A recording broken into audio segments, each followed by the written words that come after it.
Today's episode of Aquatic Wetline is brought to you by Oasis Aquatics. Find your oasis today. Find your next fish at oasisaquaticsnj.com. Check out Oasis Aquatics on Facebook and Instagram.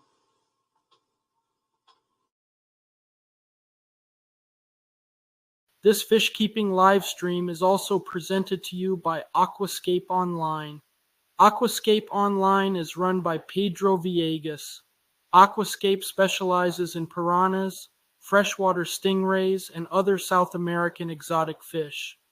Check out aquascapeonline.com for a full stock list and to see what you can purchase. Aqua Alex thanks Aquascapeonline for the support.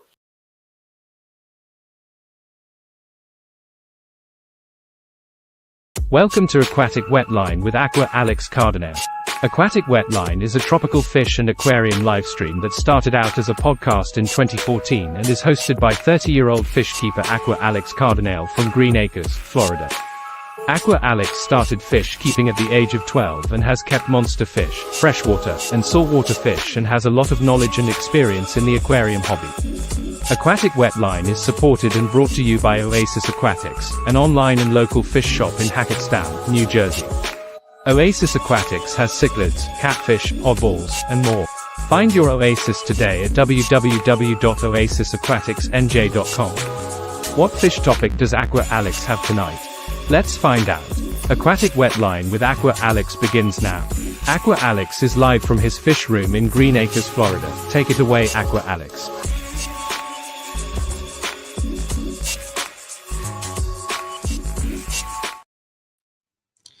Hello everyone, welcome to a special episode of Aquatic Wetline, brought to you by Oasis Aquatics and Aquascapeonline. I'm your host, South American fish keeper and monster fish keeper, Aqua Alex CARDINALE. Tonight we're going to talk about my biggest pet peeves in the aquarium hobby. In other words, I'm going to talk about some of the things that go on in the aquarium hobby that have me shaking my head and that drive me insane. So this might be a little bit of a controversial show, but it may also be a funny show because there may be some things that I mention that you as a fish keeper might agree with or maybe even disagree with. So I figured this would be a fun show to do here on this Tuesday evening. I want to thank all the fish keepers for tuning in, whether you're watching us live or you're catching the replay of this live stream. I greatly appreciate your view. As always, feel free to post your pet peeves in the aquarium hobby down in the comments below. And if you like, you can come up on the video and discuss your pet peeves as well. I have the link to my StreamYard studio in the comments, so you're welcome to click on that link and come up here and chat about your pet peeves that you have in the aquarium hobby. So tonight I have about 17 pet peeves related to the aquarium hobby that I am going to discuss. Now, I'll begin by saying I started fish keeping at the age of 12, and I am now 30 years old. So I have been in the aquarium hobby for a long time. And many of these pet peeves that I'm going to talk about are from personal experience and from personal knowledge. So there are things that I've experienced or have seen many of my fish keeping friends experience. So without further ado, let's go ahead and get started. Here is my first pet peeve, and that is people not doing research. Unfortunately, in this aquarium hobby, there are some aquarium hobbyists out there that do not do their research when it comes to keeping tropical fish. There are people out there that will buy cute baby Oscar cichlids, cute baby red-tailed cats, and other monster fish and not know that they grow to be large fish that need spacious aquariums And most of the monster fish they buy will not do well in a 55-gallon or 75-gallon aquarium. So unfortunately, there are a lot of people in the aquarium hobby that simply do not do their research. And there is no reason why someone should not be doing research on fish, because Google is literally at our fingertips. We've got Google, you've got smartphones, you've got laptops, you've got tablets. Technology is at your fingertips, ladies and gentlemen. If you want to know something about the aquarium hobby, all you have to do is research. But some reason, some people do not research things in the aquarium hobby, and they purchase fish not knowing their care requirements, not knowing how big they get, and not knowing if they're going to be compatible with the fish they already have. So sometimes the fault goes to the tropical fish stores themselves, because some tropical fish stores, they only care about the sale and making profit from the live fish that they have. But there are good fish stores out there that will refuse sales if they know that the person is inadequate to care for a Oscar cichlid or a red-tailed cat or any of these large growing fish. So like I said, my first pet peeve is people not doing their research. And now let's move on to my second pet peeve. And this is one that absolutely drives me crazy. It is what I call the fish keeping gatekeepers, aka the fish tank police. The fish keepers who ridicule everyone, whether you're a beginner in the aquarium hobby or someone who's been keeping aquariums for a while. The fish keeping gatekeepers, aka the fish tank police, will find a way to ridicule you. Now, the fish keeping gatekeepers, aka fish tank police, will bitch about monster fish being kept in the aquarium hobby. They will find a reason to complain about fish like Oscars and tinfoil barbs and bala sharks for being in the aquarium hobby, yet they love seeing fish like glow tetras and other fish in the aquarium hobby. That's just one problem that I have with the fish keeping gatekeepers, aka the fish tank police, is they'll bitch about monster fish, but then they'll be okay with any other fish in the home aquarium. Also, another thing that drives me crazy about the fish keeping gatekeepers, aka fish tank police, is that they will literally put down aquarium hobbyists. They will do so by commenting on their aquarium videos and their aquarium photos, telling them, oh, your aquarium is too small, you've got too many fish in your aquarium. Basically, they're spreading negativity to the aquarium hobbyist. And instead of promoting the aquarium hobby, they're upsetting the person that published the aquarium photo and the aquarium video. So that is one thing that I absolutely do not stand for in the aquarium hobby. And I am an admin and a moderator of a couple of Facebook fish groups. And if I ever see that, that person is immediately blocked right away. No ifs, ands, or buts, because I consider that bullying in the aquarium hobby. When you tell someone, oh, this tank is too small for your fish, or the fish are too big for your aquarium, 9 times out of 10, I'm pretty sure the aquarium hobbyist knows that, and they will upgrade their aquarium. Or, for example, a better example, when the fish tank police comment on the decor that's in the aquarium. I mean, after all, this is a hobby. It's an aquarium hobby. There's no room for negativity in a hobby. Another thing that I have wrong with the fish keeping gatekeepers, aka the fish tank police, is they actually give fish keepers nonsense. They give actual fish keepers nonsense when they should really be going after those who use tropical fish for views here on YouTube. Catch my drift. Now, there are people on YouTube that will do fish keeping videos strictly for their wallet and strictly for the purpose of entertainment, but you don't see the fish tank police coming after them. No, the fish tank police rather comes after the smaller people who actually enjoy the aquarium hobby.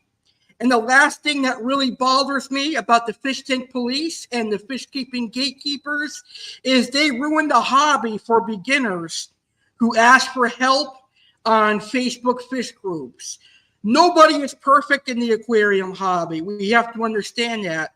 There are going to be beginners coming to Facebook fish groups asking for help, asking for advice, asking for feedback, asking for suggestions. But then we've got these so-called experts who are fish tank police and fish keeping gatekeepers who shun and look down on the beginners instead of helping them out. That is another thing that I, as a Facebook admin and as a Facebook moderator, will not tolerate. So if I ever see that, that's again another ban for me. I don't tolerate fish keeping bullying or aquarium bullying in any sort of fashion, especially when it comes towards beginners who are seeking our help. It's one way to be constructively helpful, but it's another way to be bullying.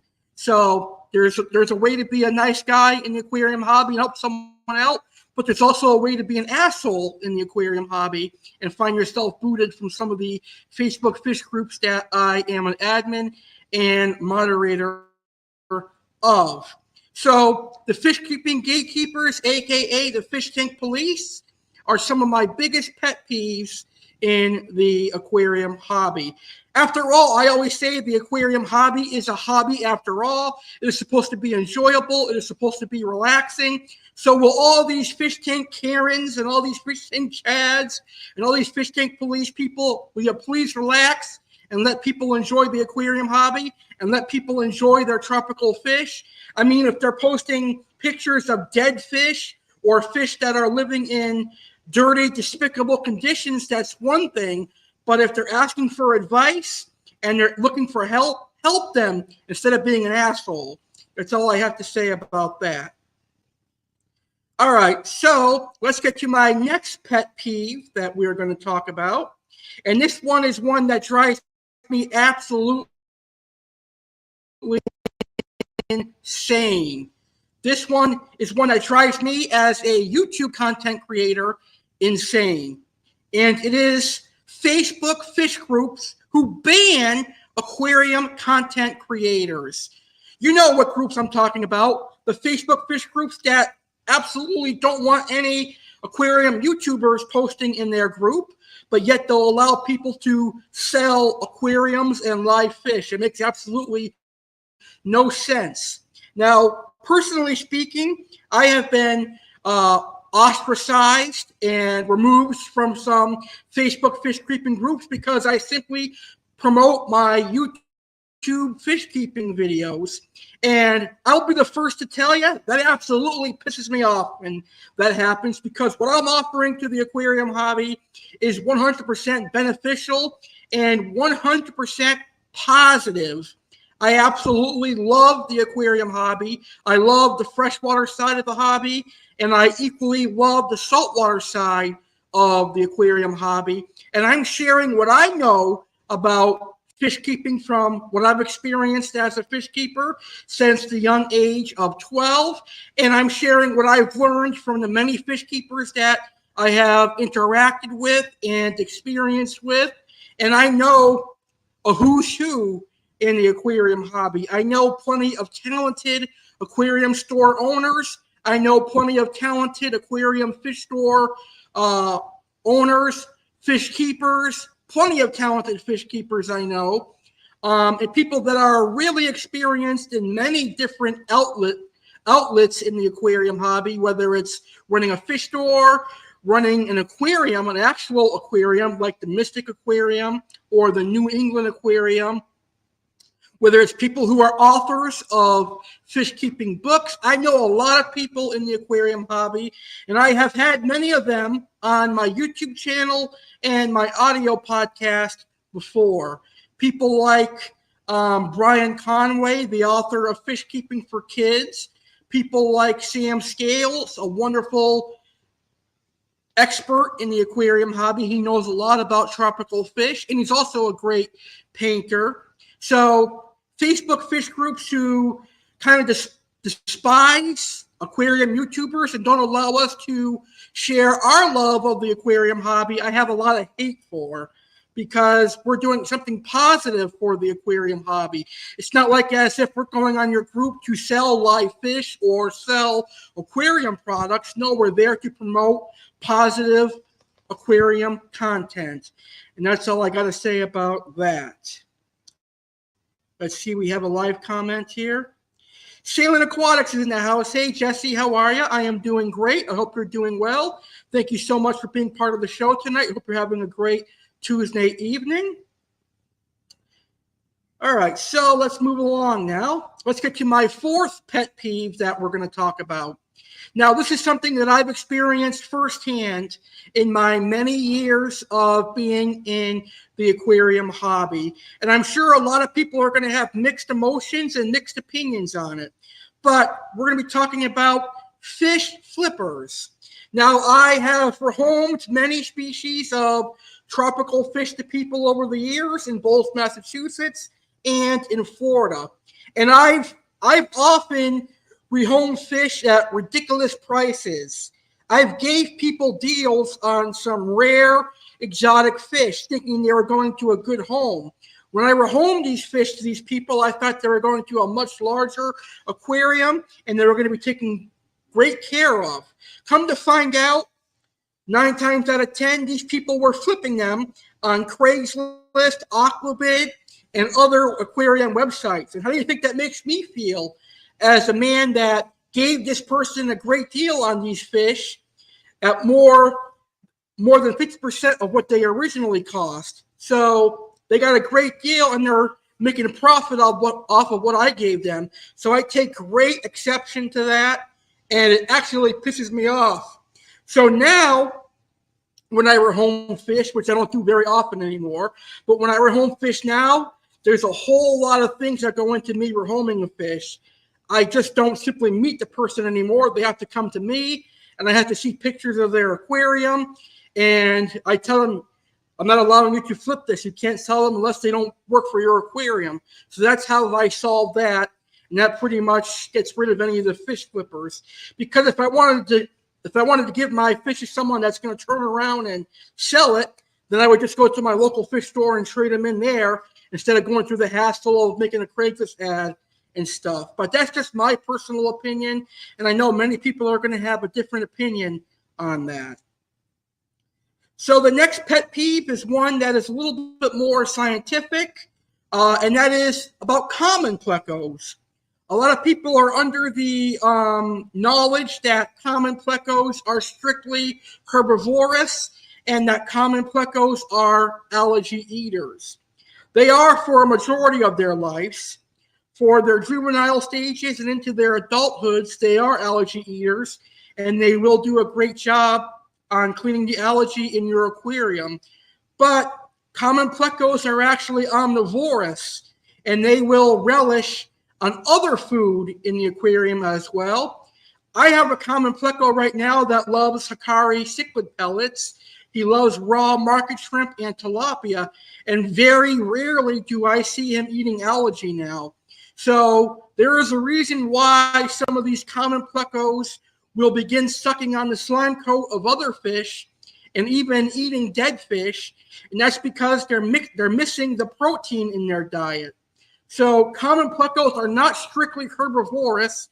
They're more omnivorous. They need a vegetable diet in their diet. They need vegetables in their diet, and they also need protein in their diet. So that's a simple fix. If you want to keep a common pleco, then you should provide algae wafers, algae on the glass, but also provide them sinking catfish pellets, bloodworms, and other aquarium food. However, common plecos do get really big. Common plecos can get over 2 feet in length. So unless you have a 6 foot, 7 foot, 8 foot aquarium, there are a plethora of other pleco species that are better in the aquarium hobby. Like the bristlenose pleco, the ancistrus plecos are very nice. I love the ancistrus plecos. They're very, very cool. The problem is I keep large growing fish, so I'm not sure how bristlenose plecos would do with large growing fish, but they're very beautiful, especially the albino male bristlenose plecos. Those are my favorite. Then you've got your fancy plecos out there, like the green phantoms, the blue phantoms. They're beautiful as well. They're more on the omnivorous side as well. They'll take vegetable matter as well, but they can be leaned onto proteins as well. So plecos are a really cool fish in the aquarium hobby. They do produce a lot of waste, but I think they're a fish that's often mistreated because people think of them as janitor fish or a fish that cleans your aquarium. They will clean algae, but like I said, they need a varied diet in order to be very happy and healthy. Now, one of the things about common plecos is that they've become invasive here in South Florida.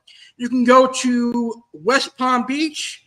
You can go to the Palm Beach Zoo. A great example is to go to the Palm Beach Zoo here in West Palm Beach, Florida, and any river or lake you see inside the zoo is overrun by common plecos. Also in Miami, many canals here in South Florida and Palm Beach County are also overrun by common plecos. And unfortunately, that is because of irresponsible aquarium hobbyists releasing them from their aquariums into the local waterways. And now common plecos are causing a problem for our local aquarium or our local waterways here in Florida. They bother the manatees here in South Florida, and the manatee population here in South Florida is already dwindling as it is. So now we have the added problem of common plecos. But I know that common plecos are also a nuisance in Texas and Mexico as well. Just a couple weeks ago, I saw a video on Facebook about common plecos being created or being catched, killed, and created into dog treats on a National Geographic program. That's how invasive they become in Mexico and Texas. Very crazy when you think about it. Jesse says he is doing good. Thanks. That's awesome. And Jesse says, was listening, but got to go on a work call, my friend. No problem. Thank you so much for tuning in. I greatly appreciate it. It means a lot, and you can definitely catch the replay later on in the future. All right, let's get to my next pet peeve number 6. And this is one that I am relatively new to because I have never kept African cichlids before. But my next pet peeve is mixing cichlids. No, I'm not talking about mixing South American cichlids with Central American cichlids because that can be done. I'm talking about people mixing African cichlids with South and Central American cichlids. That is a big no-no in the aquarium hobby, and the reason being African cichlids have a much different water chemistry than South and Central American cichlids. African cichlids, they need a higher pH, and they need a different KH as well. So South and Central American cichlids will not do well in a higher pH in the long run. And really, it's not worth trying to fight that fight. So I always tell people, keep African cichlids separate and South and Central American cichlids separate as well. Apart from the different water chemistry, African cichlids have different aggression tactics than the South and Central American cichlids do. African cichlids will fight to the death, while South and Central American cichlids, they know when to stop messing with another more dominant South and Central American cichlid. African cichlids don't know when other cichlid is being submissive. So that's a problem when you're mixing African cichlids with cichlids from other countries. African cichlids know when an African cichlid is being submissive, but they don't know when a South or Central American cichlid is being submissive. So that's why you should not mix African cichlids with South or Central American cichlids. And most stores that you'll see doing that are stores that really don't know any better when it comes to keeping tropical fish. Those will be your stores like Pet Petco, PetSmart, Pet Supermarket, Pet Supplies Plus. I don't know why, but for some reason they put their African cichlids together with South and Central American cichlids, and it really drives me insane. I mean, that's setting a bad example for the aquarium hobby. Every time I see a Ambuna in with Oscars or a peacock in with Oscars, I want to lose my shit because it's just inadequate fish keeping, improper fish keeping, and African cichlids don't belong with South and Central American cichlids. So I'll leave it at that. So my next pet peeve is actually of some fish keepers' opinion. And it kind of bothers me because I enjoy both aspects of the aquarium hobby. That's when some fish keepers say saltwater is better than freshwater. My response to that, yeah, right. I mean, in many aspects, saltwater is superior to freshwater. I mean, some saltwater fish have a lot more color than freshwater fish. Some saltwater fish have a little bit more personality than freshwater fish. But a huge majority of saltwater fish are extremely fragile, and a lot of them die in the aquarium hobby. The mortality rate of saltwater fish compared to freshwater fish is incredible. The last I looked, I believe saltwater fish mortality rate compared to freshwater was something like 85%. So a lot of the saltwater fish that are imported into the aquarium hobby often don't make it past their first year. And that is because saltwater has its own set of parameters, and it requires a lot different maintenance than a freshwater aquarium does. However, saltwater can be a very relaxing and rewarding aquarium hobby. But I don't understand why some people say saltwater is so much better than freshwater. A, it's more expensive. B, it is more time-consuming to take care of.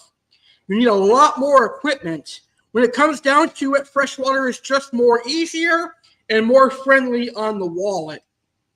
And freshwater fish are also a lot more hardier. But like I said, I've kept both. I've enjoyed both. I love both sides of the aquarium hobby. So when someone says saltwater is better than freshwater or freshwater is better than saltwater, I'm kind of impartial to both. I don't have a side that I pick. I love both of them. That's just the way that I am.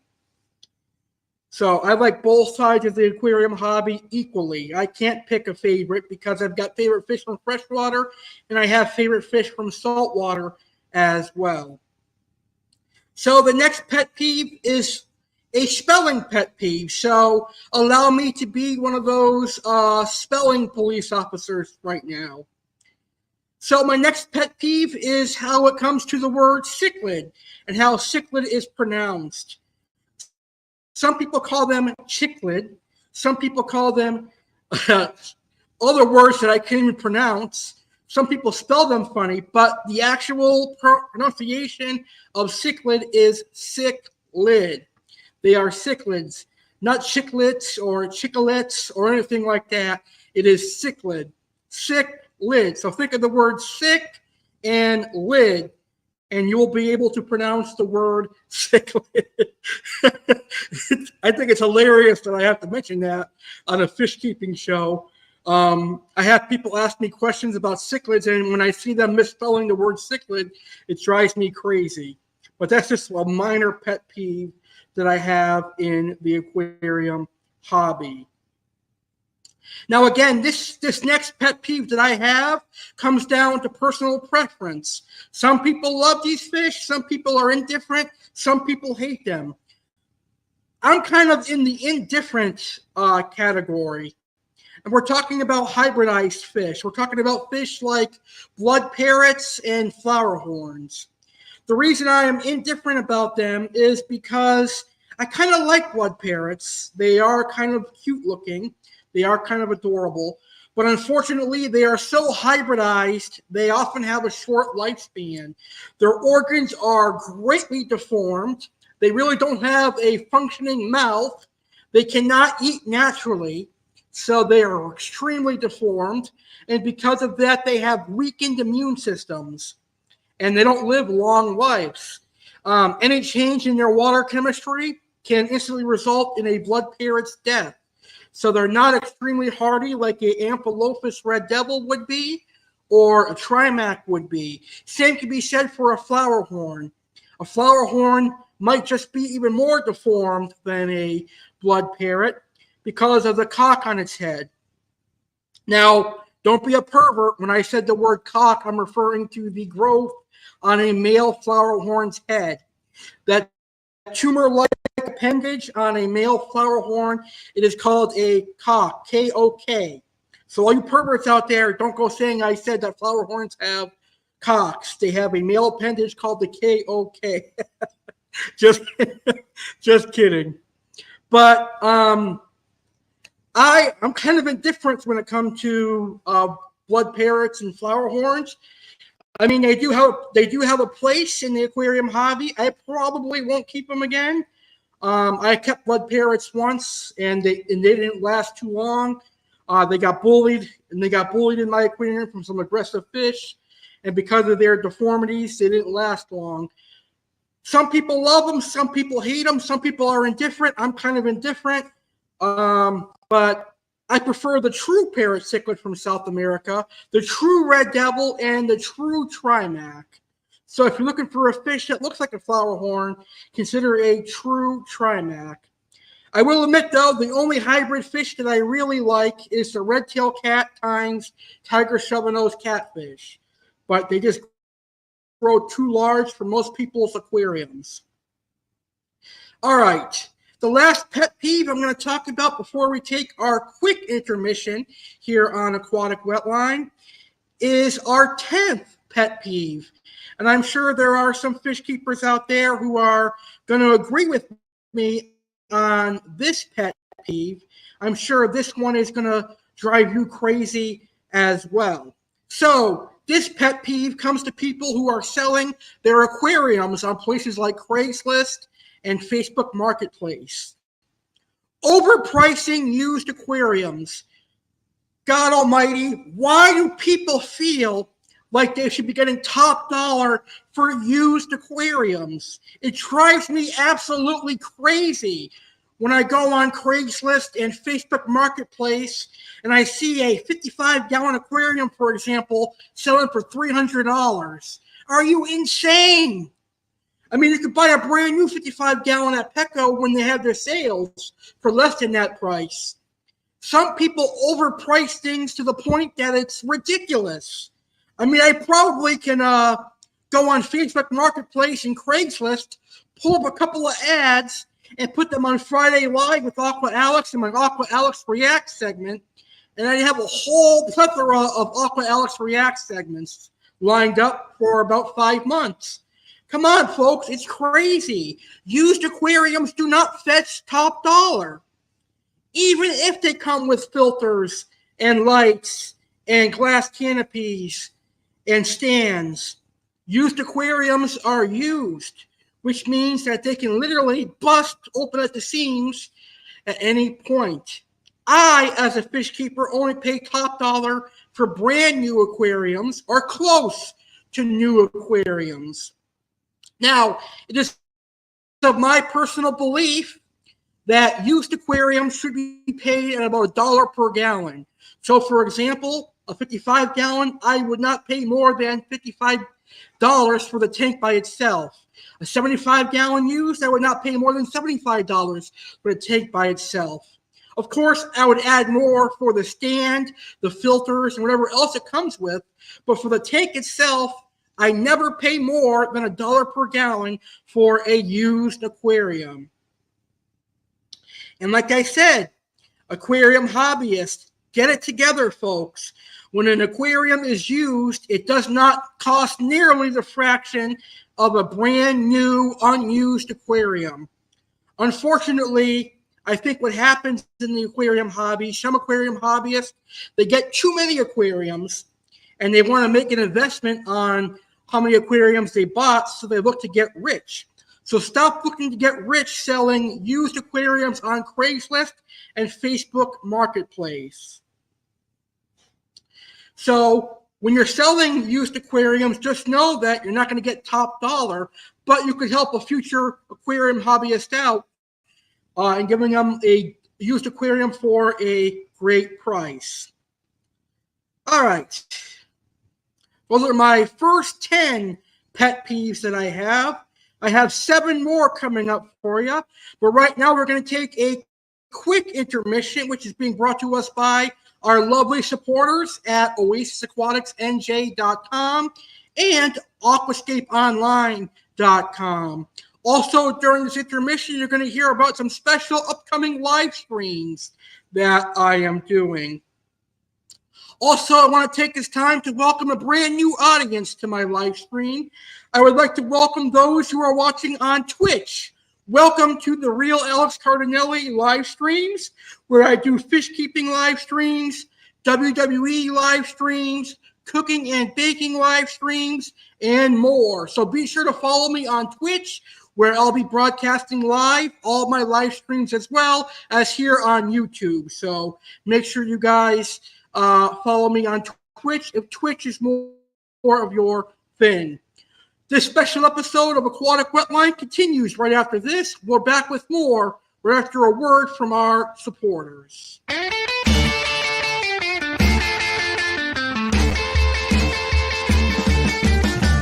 So my name is Tom. I started fish keeping when my grandfather dug a fish tank out of the attic when I was about 5 years old. So my name's Matt. I'm part of Oasis Aquatics. Been doing this for a long time. Started when I was about 7 years old. 22 years of doing this business. I'm 29 years old now. I never stopped. There wasn't a day in between where I did not think about fish keeping. I was doing a vet tech job for many years. Eventually I stopped that because this is my passion in my life. Matt and I have known each other far too long, as many friendships should be. And you're like, you know what? We need a fish store. There's no fish stores around here. So we had to make it easy access for everyone, to have many varieties from the little small stuff for everyone to the monster fish keeper people. No matter what it is that you're looking to do, we can provide it for you.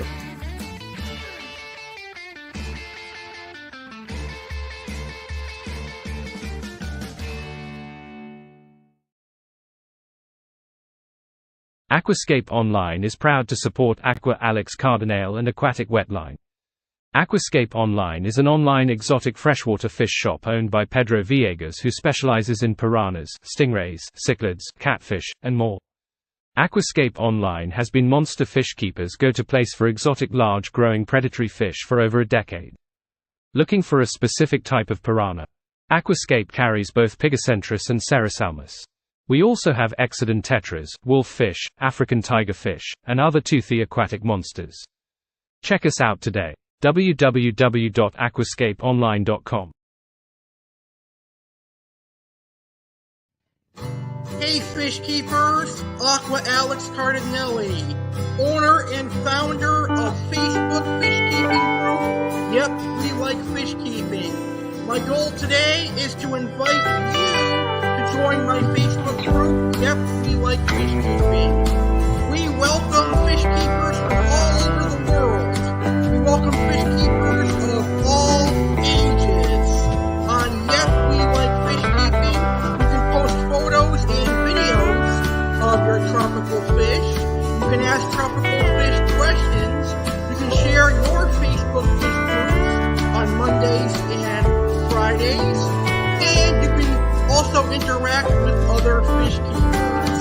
This group is just starting, so help us grow. Check out Yep, We Like Fish Keeping on Facebook or click the link in the episode description.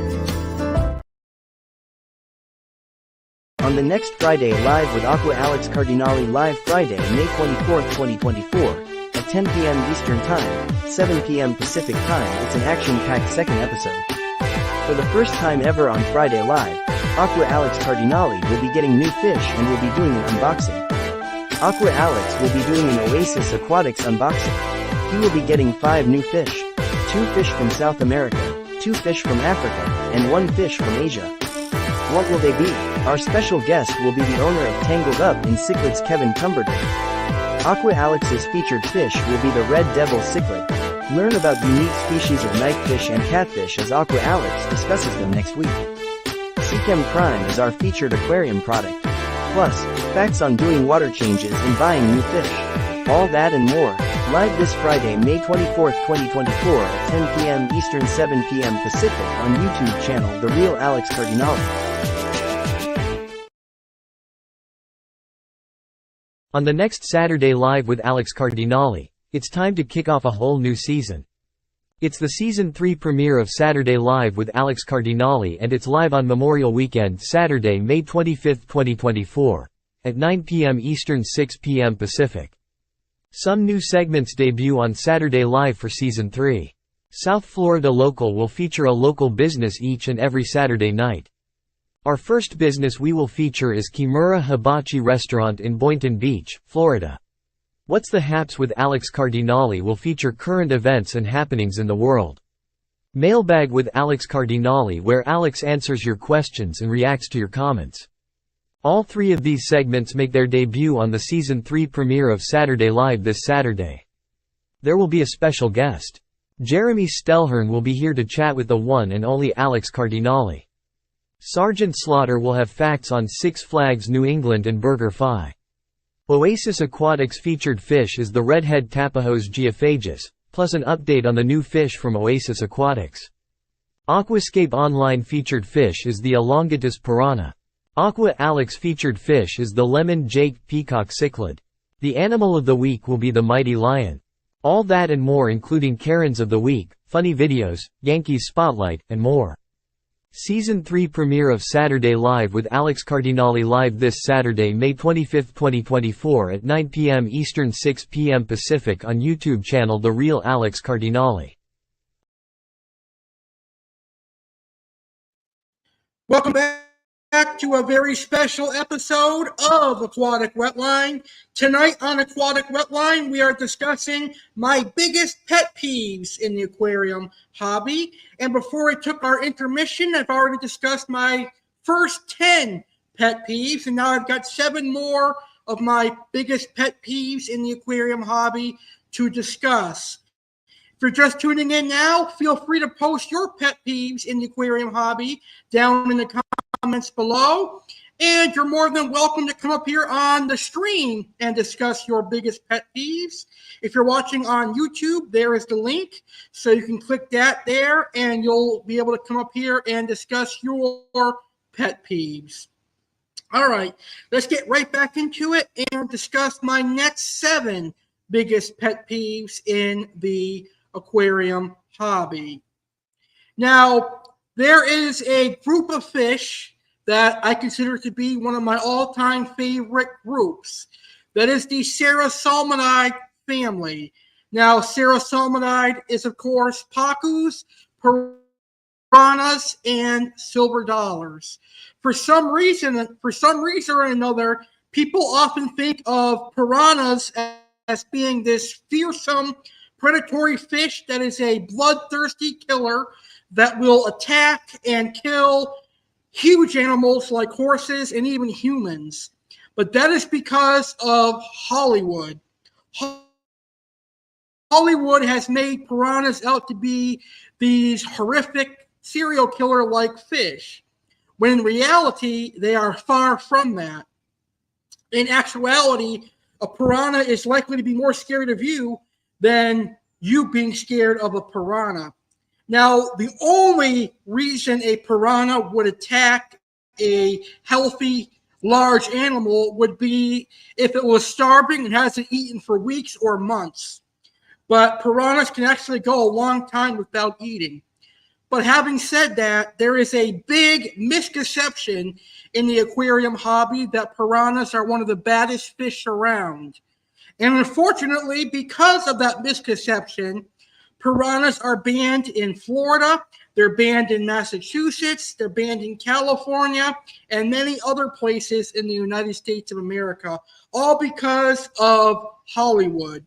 Because of Hollywood, many aquarium hobbyists in the United States of America can't keep piranhas, and I think it's absolutely bonkers.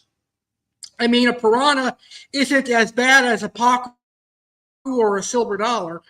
I mean, they'll kill other fish. That's just because they're predatory, but it doesn't mean they're going to go out of their way to attack a human or any other animal. They're not like that at all. So it's a shame that Hollywood has kind of threw piranhas into this corner of being an aggressive animal when in reality they're not. Now, in the wild, piranhas act like wolves. They take out the sick, the dying, and the weak. That is what a piranha will attack in the wild. A piranha will see either a sick catfish, a sick fish, a sick capybara, or a sick bird, and that's when they will attack. They're like the doctors of the wild. Piranhas are like that. Wolffish are like that, and many other predatory fish of South America are like that. They only attack the sick, the dying, and the weak. However, if a piranha were to have starved long enough and there was blood, maybe it would attack, but that's a big maybe.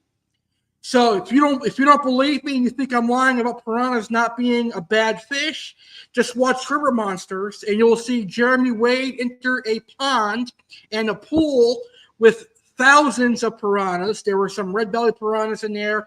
There were a couple of Ceratosaurus rhombus in there, the black piranhas, which are one of the largest piranha species ever, and they have the largest teeth of any piranha, I believe. So piranhas are just an amazing fish. They get a rep that they don't belong having. They're just a predatory fish that deserves to be kept in an aquarium by themselves, or in the case of Pygrocentris, kept with other Pygrocentris. So red bellies with red bellies and pariah and caribes. So they can live together. But Ceratosaurus, like the rhombus, your manueli, your irritans, your compressiceps, and your other Ceratosaurus piranhas are single species. However, the Ceratosaurus gari can be kept in a school, which is very, very cool. So piranhas are definitely a cool fish, but Hollywood has kind of ruined many people's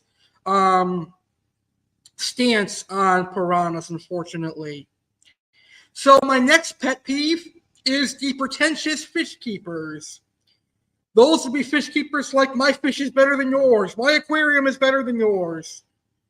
So those are the fish keepers that I kind of have a problem with, because we all have awesome aquariums and we all have awesome fish. It's almost like saying my tank is bigger than yours. So that's my pet peeve when it comes to pretentious fish keepers who think their tank is all that, when in reality their fish are simply above average. But that comes with a lot of hobbies. It's not only going to occur in the aquarium hobby. It occurs in cars. It occurs in bowling. I'm a better bowler than you, and you know it. Things like that. So every hobby is going to have pretentious people. But unfortunately, in the aquarium hobby, there are pretentious fish keepers out there, and they're not afraid to show it. I mean, there are some pretentious YouTubers out there that say their channel is better than yours and bigger than yours. They will never come out and say it, but you can just tell by the way that they act that they think they're bigger and better than most people, unfortunately. But that, like I said, that happens in every aspect of life. All right, and then we have local fish store employees. We're not talking about the good local fish store employees. We're talking about the unknowledgeable local fish store employees. Unfortunately, not every employee at a local fish store is going to be knowledgeable on tropical fish, and not every employee at a local fish store is going to have knowledge on fish species, and that's understandable. But you are working at a local fish store, so you should have at least some knowledge of the fish that you sell. And like I said earlier in the show, technology is at our fingertips. We've got smartphones, we've got tablets, we've got laptops. You even got watches that now have internet on them. So there's no reason you can't do a quick Google research on a fish to learn about something. So I just have a hard time understanding how a local fish store employee can be unknowledgeable when you're working with fish, number one, and you've got technology with you, and you've got a fish store owner who's probably very knowledgeable in the aquarium hobby as well. And then there's the local fish store employees who actually know better, but they don't care. They're just trying to make a sale so they can get their paycheck. It's another thing that really bothers me in the aquarium hobby. I have seen it from time and time. I have gone to a fish store and I've actually been buddies with this person. He knew fish very well, and when someone said they had a 10-gallon aquarium and they were going to get an Oscar, I thought he would do the right thing and say, I can't sell you this Oscar because it's going to outgrow your aquarium. No, he actually went and bagged the Oscar and sold it to that person. So as his friend, you know what I did when he went home. I called him and I said, what the hell did you do that for? You know the Oscar's going to outgrow that aquarium, right? And he said, oh, it's just my job. I have to do what I do. I have to do what I have to do. A man has to do what a man has to do. But sometimes in the pet industry, that's not always true. But that's just my personal opinion. After all, the entirety of today's show is based on my personal opinion and some of my what I experienced in the aquarium hobby. All right, so let's move on to my next biggest pet peeve. This one's actually going to be a little bit funny by the description. Pet peeve number 14. Can you actually measure, or do you overcompensate for something? So when I'm buying fish from fish stores or hobbyists themselves, when they lie and tell you the fish is one size and it's actually another, it drives me crazy, because maybe you're planning for said fish to be that size that you bought it. So let's say, for example, I want to buy a 4-inch red oak silver dollar, and the seller tells me the red oak is 4 inches. Well, when the red oak silver dollar comes and it's only 2 inches, there's a big size discrepancy there. Believe it or not, size matters. Every inch matters. That's what she said. But yes, size definitely matters when it comes to the fish keeping hobby. Because if you have monster fish and you're expecting a 4-inch fish to be safe, what are you going to do when a 2-inch fish comes and you might not have an extra tank to throw that other small fish in that you were expecting to be 2 inches bigger? So unfortunately, a lot of times, either they don't know how to measure or they're overcompensating for something and they have to add a couple of inches. And by the way, I did not say that. I did not put that in the description of today's video. My friend did, so don't blame me. All right, so my next pet peeve is pet peeve number 15. And I believe this is one that all American fish keepers are going to agree with. Asian arowanas being illegal. They should not. They should not be illegal here in the United States of America, because they are being captive bred now, and they're being captive bred sustainably now. So places like Asia, Canada, Australia, and many other countries around the world are being able to prove that Asian arowanas can be bred sustainably. And just think about a huge economic boost Asian arowanas would give to the United States of America. And it still baffles me to this day that Asian arowanas are still illegal. I don't know if they'll ever become legal in the United States of America, but I can tell you, I, as an American fish keeper, would greatly welcome the day that Asian arowanas became legal here in the United States of America. And I can guarantee you 95% of the people watching this show would welcome Asian arowanas becoming legal here in the United States of America. I think everyone watching this show would agree with me that Asian arowanas should become legalized here in the United States of America. I mean, it would boost the economy for the pet industry, and it would help fish stores get more hobbyists involved. So why are they still illegal? That's the big question. That's the $1 million question that I think will never be answered, but at least I hope it does. So my next pet peeve is irresponsible aquarists who release fish into waterways where fish are not from. So a good example, I live here in South Florida, and here in South Florida, I can go to a lake, a river, or a canal, and I can catch a red-tailed cat. I can catch a tiger shovelnose. I can catch a clown knife. I can catch a pacu. I mean, I can throw a fish net out there and catch jewel cichlids, firemouth, Jack Dempsey's, Pyrachromis maniquensis jaguar cichlids, live bearers. So the list goes on, and I mentioned common plecos earlier in the show. These are all because of irresponsible aquarists who had fish that outgrew their aquarium and they dumped them in their local waters. And what ends up happening here in Florida, these fish thrive because we are a tropical climate.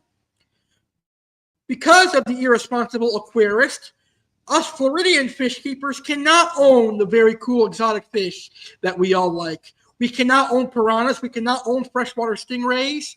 We cannot own wolffish.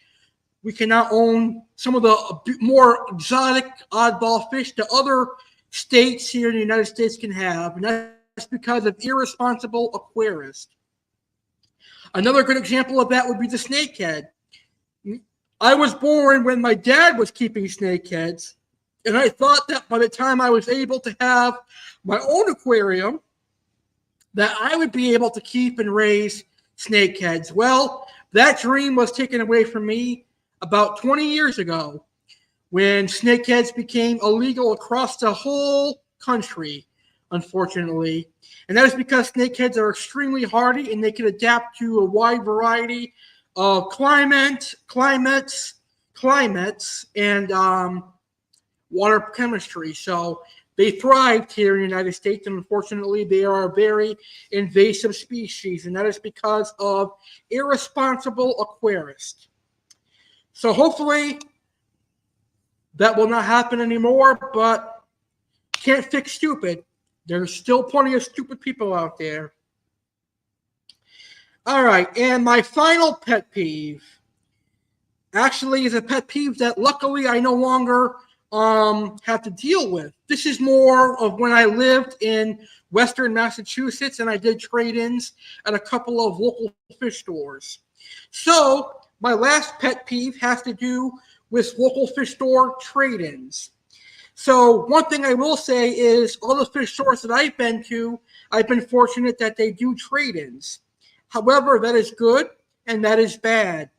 Oftentimes, fish stores will accept your fish, but often at a much, much, much discounted rate.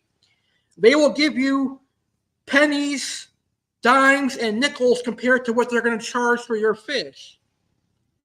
For example, at one fish store in Western Mass, I gave them a very large Indonesian datnoid that I know is a fish that they're going to sell a lot of money for. What did I get for that fish? Guess what, folks? I got $50 for that fish. But they turned around and sold it for $300. So they made a $250 profit. Is that fair to an aquarium hobbyist? Not really. But that's just how some local fish stores operate. Luckily, here in Florida, I have to give a shout out to my local fish store, Mark's Ark. They are very fair when it comes to trade-ins. You get half of what their asking price is going to be. So you get 50% of what their asking price is going to be for the trade-in. And I think that is a very fair situation. And that is something that I think many local fish stores should follow. That should be a trade-in policy that many local fish stores should follow. All right. Well, you sat through all 17 of my biggest pet peeves. Those are my pet peeves in the aquarium hobby. And trust me, I'm not trying to be a Karen in the aquarium hobby, but those are the things that drive me insane when it comes to the aquarium hobby. With that being said, I hope you enjoyed this episode of Aquatic Wetline. If you did, please feel free to smash that like button and share today's episode on social media. I will see you on the next episode of Aquatic Wetline. Happy fish keeping, everyone. Remember, feed your fish a high-quality diet and do your water changes. Good night, everyone, and I will see you this Friday for Friday Live with Aqua Alex.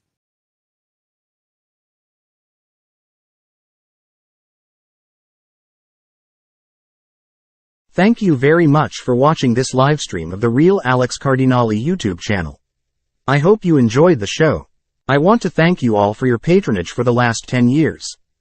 It's going to be incredible riding into the future with more awesome live streams and videos. Aqua Alex CARDINALE, Chef Alex CARDINALE, WWE fan Alex Cardinale, Detective Alex Cardinale, and the real Alex Cardinale would like to thank you for watching this video. If you enjoyed this live stream, please smash that like button. If you are new to my YouTube channel, please hit that subscribe button and become a legendary viewer and a legendary Cardinale. Check out the real Alex Cardinale on social media. Facebook Alex Cardinale, American Alex. Instagram instagram.com/Alex Cardinale 93. Fish keepers, please join our amazing Facebook fish keeping group Aquarium Obsession. Check out and support Oasis Aquatics, our amazing supporter since July of 2023. www.oasisaquaticsnj.com. Follow Oasis Aquatics on Facebook and Instagram. Have a good night and thanks for watching. Stay legendary.